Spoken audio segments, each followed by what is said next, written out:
दोस्तों आज बात होने वाली है फाइव आइज के बारे में। जी हाँ, फाइव आइज इस ऑर्गेनाइजेशन के बारे में आपने अभी पिछले 2-4 दिनों में न्यूज़पेपर में बहुत पढ़ा होगा और दोस्तों न्यूज़ में सुना भी होगा कि ऑर्गेनाइजेशन आखिर में है क्या और इसका काम क्या है। इसी को आज हम लोग समझने वाले हैं। और इंडिया क्या इस ऑर्गेनाइजेशन का पार्ट है या इंडिया ने क्या इस ऑर्गेनाइजेशन का पार्ट बनना चाहिए, इन सारे क्वेश्चंस को हम लोग आज थोड़ा डिबेट एंड डिस्कशन वे में समझने की कोशिश करेंगे। तो दोस्तों ये वीडियो आपको पूरा देखना है। इस वीडियो के अंत में आपके लिए एक क्वेश्चन भी है जिसका आंसर जो है आपको कमेंट सेक्शन में जरूर बताना है और आंसर आप उसका तभी बता पाओगे जब ये टॉपिक आपको पूरा समझ जाएगा और ये टॉपिक आपके लिए बहुत इंपॉर्टेंट है।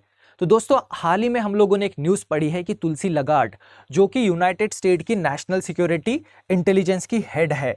अब दोस्तों यूनाइटेड स्टेट्स की नेशनल सिक्योरिटी इंटेलिजेंस हेड मतलब हमारे भारत के अजीत डोवाल जो है उनके इक्वल स्टेचर वाली ये एक बहुत ही इंपॉर्टेंट ऑफिसर है और इन्होंने हाल ही में भारत में विजिट की और भारत में इन्होंने दोस्तों हमारे प्राइम मिनिस्टर से भी मुलाकात की है और इंडिया में होने वाले एक ग्लोबल इवेंट में भी ये पार्टिसिपेट करने वाली है।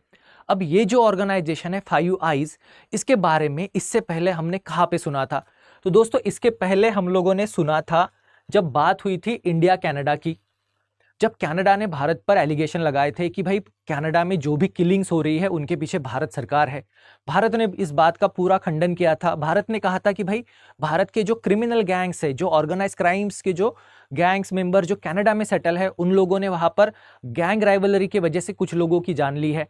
पर वहां के प्राइम मिनिस्टर जस्टिन ट्रूडो ने तो अमित शाह जी का और मोदी जी का नाम लेके भारत पे ही एलिगेशन लगाया था और इस एलिगेशन में बाद में यूएसए ने भी ज्वाइन कर लिया था कि यूएसए में भी एक खलिस्तानी टेररिस्ट है पन्नू, उस पर भी जानलेवा हमला किया गया था। उसके पीछे एक भारतीय था और उसके पीछे भारत की सीक्रेट सर्विस एजेंसी जो है रॉ, उसका हाथ है। अब ये जितने भी एलिगेशंस हो रहे थे, इन सारे एलिगेशंस को भारत ने डिनाई किया था कंप्लीटली।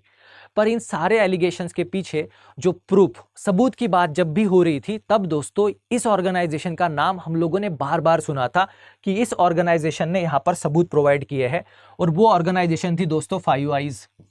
और ये जो फाइव आइज ऑर्गेनाइजेशन है ये इंटेलिजेंस गैदरिंग है, खुफिया जानकारी जमा करती है और एक ग्लोबल लेवल पे काम करती है।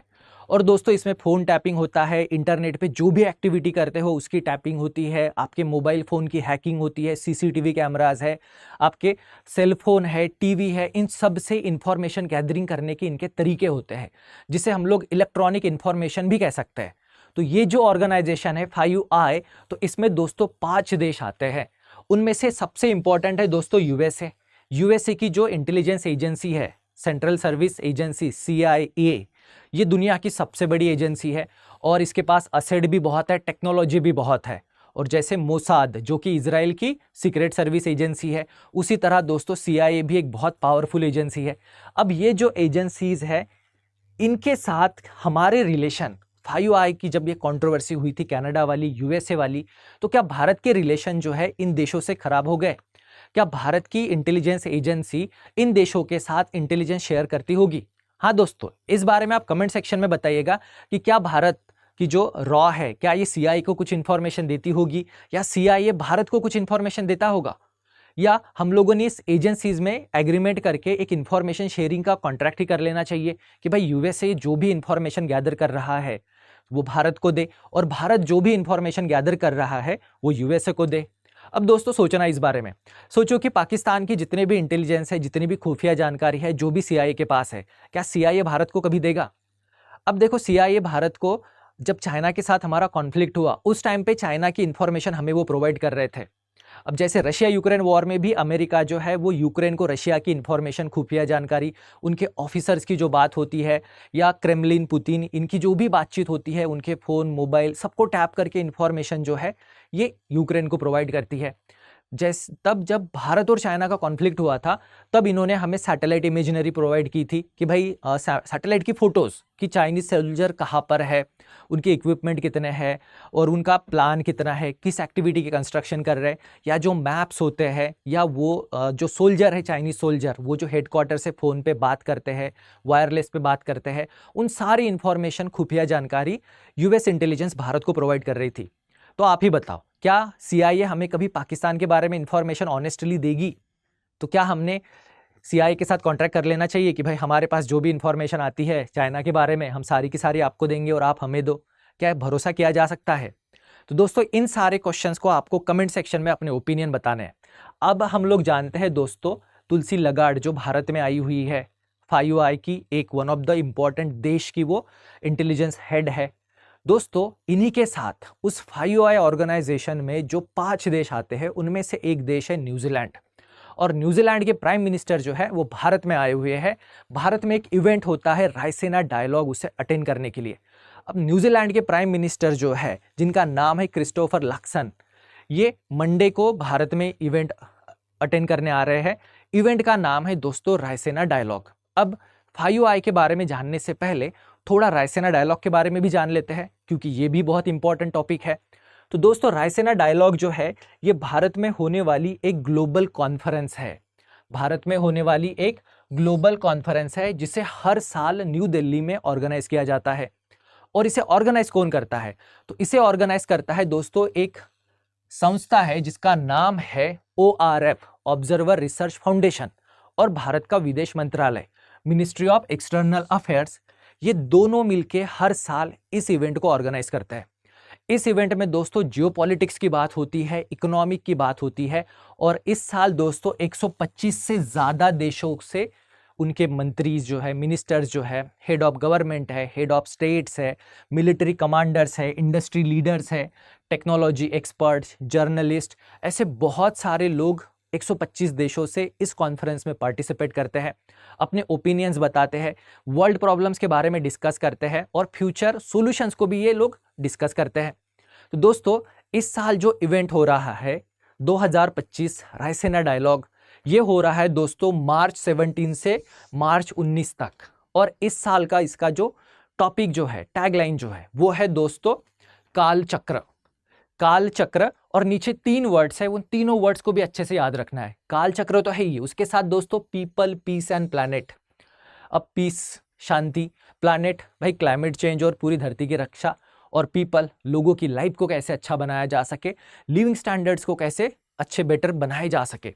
तो ये था दोस्तों शॉर्ट इंट्रोडक्शन आपको रायसीना डायलॉग के बारे में। और इसी रायसीना डायलॉग को अटेंड करने के लिए इस 5i देशों में से उनके जो सिक्योरिटी हेड जो है, इंटेलिजेंस हेड जो है, ये भारत में आए हुए हैं। अब दोस्तों 5i के बारे में थोड़ी सी जानकारी ले लेते हैं। तो 5i ये जो ऑर्गेनाइजेशन है, इसमें 5 देश है, Australia, Canada, New Zealand, United kingdom और यूनाइटेड स्टेट्स। इन सारे देशों ने एक साथ मिलकर 1946 को इसे बनाया था। इसका ऑब्जेक्टिव था कि जितना भी इलेक्ट्रॉनिक सर्वेलेंस कर सकते हैं, जैसे अभी मान लो जीपीएस से आपकी गाड़ियों को ट्रैक कर सकते हैं, मोबाइल हैक करके आपके व्हाट्सएप मैसेजेस पढ़ सकते हैं, ईमेल को इंटरसेप्ट कर सकते हैं, आपके मोबाइल के कैमरास को यूज़ किया जा सकता है, हेडफोन को यूज़ किया जा सकता है, जो भी डिजिटल डेटा है उसे हैक कर सकते हैं, डेटा को इनक्रिप्ट और डिक्रिप्ट कर सकते हैं, और इससे एक सामने वाले देशों के बारे में आप पूरी की पूरी इंफॉर्मेशन गैदर कर सकते हो। तो दोस्तों जैसे फ़ोन टैप होता था, वैसे ही इंटरनेट को भी टैप करके ये ऑर्गेनाइजेशन, जैसे यूएसए की नेशनल सिक्योरिटी एजेंसी NSA, ये दुनिया की सबसे बड़ी इलेक्ट्रॉनिक सर्वेलेंस वाली एजेंसी है। उसके साथ मिलिट्री कम्युनिकेशन होते हैं, इनको भी इंटरसेप्ट कर सकते हैं, टैग कर सकते हैं, साइबर सिक्योरिटी है, आपके सैटेलाइट कम्युनिकेशन है, वाईफाई है, इन सब को ये ट्रैक करके इंफॉर्मेशन कलेक्ट करने का काम करते हैं। और ये 5 देश जो है ना दोस्तों, ये इस सारे इंफॉर्मेशन को एक दूसरे के साथ शेयर करते हैं, और इनमें एग्रीमेंट है। इस 5 देशों की जो ये एग्रीमेंट है कि जिसमें इंटेलिजेंस, खुफिया जानकारी जमा करना और ये सारी की सारी जानकारी आपस में शेयर करना, ये इस ऑर्गेनाइजेशन का मेन मोटो है। और इस ऑर्गेनाइजेशन के जो हेड है वो फिलहाल भारत आए हुए हैं। तो 5 देशों में से कम 3 देशों के हेड जो है वो हाल ही में भारत में आए हुए हैं। और ये जो 3 देश है दोस्तों, इनके साथ भारत का डिस्कशन होने वाला है कि भाई कैसे भारत की जो खुफिया एजेंसीज है इनके साथ कोऑपरेशन बढ़ाया जा सके, इनके साथ इंफॉर्मेशन शेयर की जा सके, या भारत की जो इंटेलिजेंस एजेंसी है रॉ, इनसे कैसे सीख सकती है। अब जैसे अभी आप देख लो, मोसाद ने ईरान की कितना सर्वेलेंस किया, ईरान में जाकर उन्होंने वहाँ पर एक पैलेस्टीनियन लीडर को मार दिया, तो पूरे ईरानियन शॉक थे। तो इजराइल का जो इंटेलिजेंस गैदरिंग का तरीका है, मेथड है, वो भी हम लोग यहाँ पर सीख सकते हैं। तो वैसे ही दोस्तों भारत भी इन 5 देशों से बहुत कुछ सीख सकता है, या इंफॉर्मेशन हम लोग इनसे शेयर भी कर सकते हैं, या इनकी इंफॉर्मेशन चाइना से रिलेटेड वाली जिसका हमें बहुत ज़्यादा फायदा हो सकता है। तो इसीलिए दोस्तों यहाँ पर ये इवेंट जो है ऑर्गेनाइज किया गया है। इंटेलिजेंस टाइज को बढ़ाना और भारत की सिक्योरिटी को बहुत मजबूत करना, ये इसके पीछे का मोटिव है। अब बात आती है दोस्तों कि ये जो इवेंट होगा सिक्योरिटी सर्विसेज वाला, इंटेलिजेंस एजेंसीज वाला, इसको ऑर्गेनाइज किसने किया है? तो इसको ऑर्गेनाइज किया है दोस्तों हमारे अजीत डोवाल साहब ने, जो भारत के नेशनल सिक्योरिटी एडवाइजर है, NSA है, उनका जो ऑफिस है जिसे कहा जाता है नेशनल सिक्योरिटी काउंसिल सेक्रेटेरिएट, जिसके हेड जो है वो अजीत डोवाल साहब जो है। तो इस सेक्रेटेरिएट ने इसे ऑर्गेनाइज किया है। इसके साथ ही दोस्तों जो भारत की रॉ एजेंसी जो है उसके चीफ रवि सिन्हा और IB इंटेलिजेंस ब्यूरो, उसके भी जो डायरेक्टर है तपन देखा, इन तीनों ने इसको ऑर्गेनाइज किया है। अब दोस्तों इन भारत की जो खुफिया एजेंसीज है इनके बारे में थोड़ा शॉर्ट इंफॉर्मेशन देख लेते हैं। तो हमारे पास है दोस्तों 2 एजेंसीज भारत में। एक एजेंसी का नाम है इंटेलिजेंस ब्यूरो IB, जिसके बारे में आपने सुना होगा। IB का मैंडेट है दोस्तों कि ये भारत के अंदर ही इंटेलिजेंस को गैदर करे, खुफिया जानकारी जमा करे, भारत में होने वाली जितनी भी क्रिमिनल एक्टिविटीज़ है, टेररिस्ट एक्टिविटीज़ है, या जितनी भी लॉ के अगेंस्ट वाली एक्टिविटीज़ है, उनके बारे में ये खुफिया जानकारी जमा करती है और ये सारी की सारी जानकारी होम मिनिस्ट्री को ये सप्लाई करती है। अब ये तो बात हो गई भारत के अंदर के जासूसी नेटवर्क के बारे में और खुफिया जानकारी इकट्ठा करने की। पर भारत के बाहर जितने भी देश है, पाकिस्तान है, चाइना है, अमेरिका है, ऑस्ट्रेलिया है, कनाडा है, यहाँ पे जो भारत विरोधी लोग रहते हैं, खलिस्तानी है, या वहाँ की सरकार जो भी भारत के खिलाफ प्लानिंग कर रही होगी कि भाई फॉरेन पॉलिसी में कैसे डिस्कशन होगा, या ट्रेड कैसे करेंगे, या चाइना जो भी प्लान कर रहा होगा उसके बारे में भी तो हमें इंफॉर्मेशन चाहिए। तो वो बाकी देशों से इंफॉर्मेशन गैदर करने के लिए हमारे पास एक एजेंसी है जिसका नाम है रॉ, जिसे हम कहते हैं रिसर्च एंड एनालिसिस विंग। तो रॉ का काम होता है कि बाकी देशों से सारी खुफिया जानकारी जमा करो, जो भी भारत के लिए, भारत की फॉरेन पॉलिसी के लिए, भारत के ट्रेड के लिए, और सबसे इंपॉर्टेंट भारत की सुरक्षा के लिए ज़रूरी है। और भारत के अंदर की भी इंफॉर्मेशन जमा करने का काम, इंटरनल सिक्योरिटी को मेंटेन करना, भारत में लॉ एंड ऑर्डर मेंटेन करना, भारत की ग्रोथ को सपोर्ट करना, उसके लिए जो भी इंफॉर्मेशन है वो गैदर करती है दोस्तों IB। तो इस तरह से ये दोनों ऑर्गेनाइजेशन जो है इस 5I के साथ कॉन्फ्रेंस करके अपना सहयोग, कोऑपरेशन और इंटेलिजेंस शेयरिंग, टेक्नोलॉजी शेयरिंग सीखना चाहती है। तो ये था दोस्तों इसके पीछे का मकसद कि भारत 5I के साथ कौन सी चीज़ें करना चाहता है और उसके पीछे का लॉजिक क्या है। अब दोस्तों 5I तो हमने देखा, इसको स्थापित किया गया था 1946 में। पर अब दोस्तों यहाँ पर डोनाल्ड ट्रंप है। वर्ल्ड वॉर 2 के टाइम पे इसको इस्टेब्लिश किया था, इसने तब बहुत अच्छा काम किया था। जो एक्सिस पावर जो थे उनके बारे में बहुत सारी इंफॉर्मेशन इसने गैदर की थी और एलिस को इन्होंने युद्ध जीतने में मदद की थी। अब डोनाल्ड ट्रंप आने के बाद 5I और रशिया, इनके बीच थोड़ी सी इंटरनल डिस्टर्बेंस हो गई है और डोनाल्ड ट्रंप ने कहा है कि वो कनाडा को इस ग्रुप से बाहर निकालना चाहता है, 5I के ग्रुप से। क्यों? तो उसने भारत पे एलिगेशन किया था और उस एलिगेशन के लिए इसने 5I का जिक्र किया था। अब ये सीक्रेट ऑर्गेनाइजेशन है और ये हमेशा सीक्रेट ही रहना चाहती है, ये बताना नहीं चाहते कि इन्होंने कौन सी इंफॉर्मेशन कहाँ से और किस तरह से गैदर की है। 5I के बारे में कनाडा ने बोला था कि भाई इंडिया के डिप्लोमेट्स, जो इंडियन ऑफिसर जो है वो उन जो क्रिमिनल्स है, किलर्स है, इनसे फ़ोन पर बात कर रहे थे, उस फ़ोन को टैप किया था 5I ने। तो 5I को ये पसंद नहीं आया। अब ये भी एक इशू चल रहा है कि भाई कनाडा को ये बाहर निकालना चाहते हैं। और दूसरा इशू फिर बाद में कोल्ड वॉर के टाइम पे 5I ने बहुत अच्छा काम किया। इनके टारगेट सिंपल थे, रशिया, सोवियत यूनियन, इनसे इंफॉर्मेशन गैदर करो, जितनी भी इलेक्ट्रॉनिक्स इंफॉर्मेशन है वहाँ पे जासूस नेटवर्क क्रिएट करो, इंफॉर्मेशन पहुँचाओ, इंफॉर्मेशन निकालो। ये सारे काम इन्होंने बहुत अच्छे से किए थे। पर दोस्तों कोल्ड वॉर ख़त्म हो चुका है। पर कोल्ड वॉर ख़त्म होने के बाद दोस्तों 9/11 हो गया।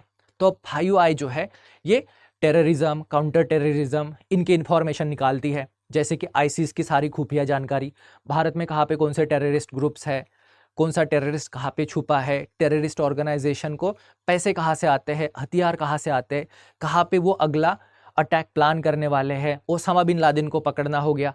ये सारी इंफॉर्मेशन पर भी ये लोग काम कर रहे थे। अब टेररिस्ट पर भी काम करते हैं। और एक अभी नया एवेन्यू भी आ गया है, साइबर सिक्योरिटी। तो साइबर सिक्योरिटी के बारे में भी इंफॉर्मेशन गैदर करने का काम 5I करती है। अब दोस्तों इसी कॉन्टेक्स्ट में ना एक बड़ी इंपॉर्टेंट चीज हो गई, रशिया तो चला गया भाई, मतलब यूएसए का अब नंबर 1 एनिमी जो है वो है चाइना। और यूएसए का इंपॉर्टेंट अभी यूएसए का जो मेन कॉम्पिटिटर जो है वो है दोस्तों चाइना। अब यूएसए को चाइना से बहुत सारी इंफॉर्मेशन चाहिए।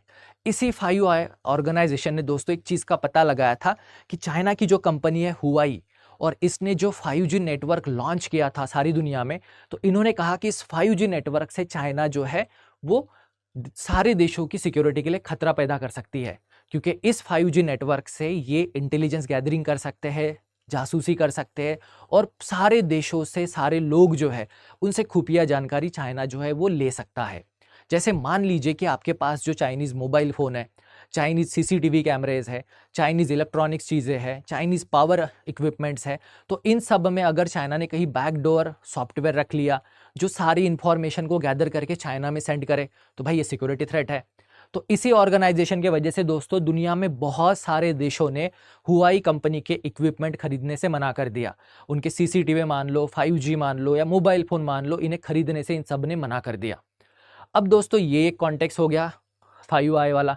अब भारत ने भी दोस्तों हुआई कंपनी की जो 5G टेक्नोलॉजी है उसे बैन किया है। तो भारत में अभी दोस्तों देखो, आप 3G 4G मोबाइल फ़ोन अगर देखते हो या टेलीकॉम इक्विपमेंट देखते हो, आपको वो चाइनीज़ कंपनी के दिखेंगे, पर 5G के इक्विपमेंट जो है भारत चाइना से नहीं खरीद रहा है। रीज़न वही है भाई, सिक्योरिटी थ्रेट, कि चाइना भी इलेक्ट्रॉनिक तरीके से भारत से खुफिया जानकारी है या हमारे सिटीजन्स पर ये सर्वेलेंस कर सकता है। अब दोस्तों आप ही कमेंट सेक्शन में बताना, क्या गवर्नमेंट एम्प्लॉयज़ जो सेंट्रल मिनिस्ट्रीज में काम करते हैं, स्टेट में काम करते हैं, या पुलिस फोर्स मान लो, या आर्मी ऑफिसर्स मान लो, क्या इन्होंने चाइनीज़ फ़ोन को यूज़ करना चाहिए? भाई सिंपल सा सवाल है, आंसर आप ज़रूर देना। उसी के साथ ये भी बता देना, क्या सारे ministers, army officer, police, government officer, क्या इन्होंने ऑफिशियल कम्युनिकेशन जीमेल के थ्रू करना चाहिए? अगर ये लोग ऑफिशियल कम्युनिकेशन अगर जीमेल के थ्रू करेंगे तो भाई किस देश को पता चलेगा? ये भी कमेंट सेक्शन में बताना है। तो दोस्तों हाल ही में 5i जो है वो एक्सपांड भी करना चाहता है, और जापान जो है वो इस 5i का पार्ट बनना चाहती है, क्योंकि जापान को सबसे ज़्यादा खतरा जो है वो है चाइना से। तो जापान चाहता है कि भाई चाइना से रिलेटेड जितनी भी खुफिया जानकारी है या सर्वेलेंस है, ये सारी इंफॉर्मेशन उनके पास मिले। तो खुद का नेटवर्क खड़ा करने से बेटर ऑप्शन है कि भाई ऑलरेडी जो 5i का नेटवर्क है उसको ज्वाइन कर लो, ताकि अमेरिका जो भी इंफॉर्मेशन कलेक्ट करता है उसका फ़ायदा जापान को भी होगा, और जापान भी जो भी इंफॉर्मेशन गैदर करेगा उसका फ़ायदा यूएसए को भी होगा। तो दोस्तों जापान इसमें इंटरेस्टेड है। फिर हमारे सामने सवाल आता है, क्या भारत ने भी 5i को ज्वाइन करने की कोशिश करनी चाहिए? तो दोस्तों भारत अभी इस ऑर्गेनाइजेशन का पार्ट नहीं है, पर इस ऑर्गेनाइजेशन के साथ भारत का कोऑपरेशन बहुत अच्छा चल रहा है। ये ऑर्गेनाइजेशन ने हमें चाइना के कॉन्फ्लिक्ट के वक्त बहुत इंफॉर्मेशन प्रोवाइड की, सैटेलाइट इमेजनरी से लेके सारी इक्विपमेंट और इंफॉर्मेशन मैप, कौन सी स्ट्रैटेजी होगी, कौन सा प्लान होगी, कहाँ से कौन से सोल्जर्स आएंगे, उनके पास वेपन इक्विपमेंट, ये सारी इंफॉर्मेशन जो है ये हमें हेल्प करते हैं। अब चाइना के कॉन्टेक्स्ट में हमें यूएसए हेल्प करेगा, हम भी यूएसए को चाइना के कॉन्टेक्स्ट में हेल्प कर सकते हैं। तो दोस्तों भारत का कोऑपरेशन तो इस एजेंसी के साथ अच्छा है। अब आप ही बताना कमेंट सेक्शन में, क्या भारत ने सच में इस ऑर्गेनाइजेशन को ज्वाइन करना चाहिए? भाई मेरे हिसाब से तो नहीं करना चाहिए।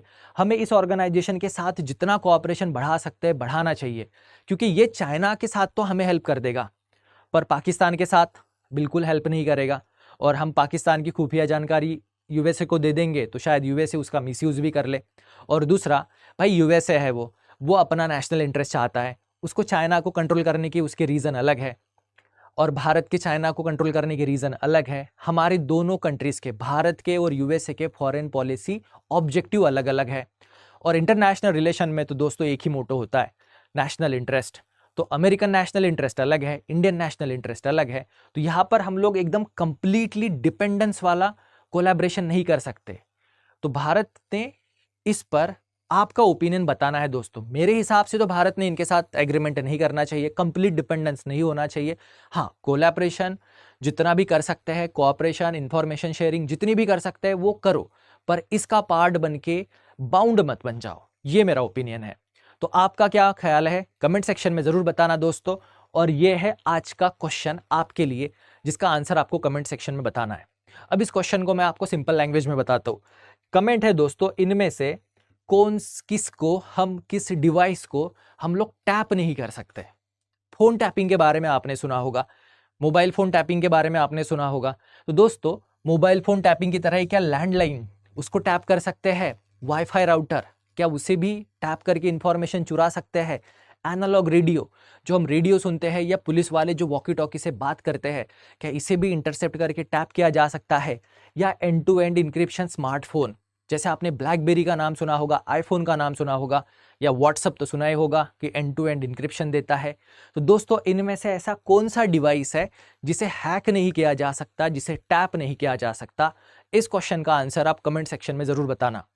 तो दोस्तों ये था हमारा आज का सेशन, और आज के इस सेशन को समाप्त करने से पहले मैं आपको स्टडी आईक्यू की बैच निश्चय 9 के बारे में बता दूं दोस्तों, कि स्टडी आईक्यू जो है आपके लिए एक ऑनलाइन बैच लेकर आया है, निश्चय 9।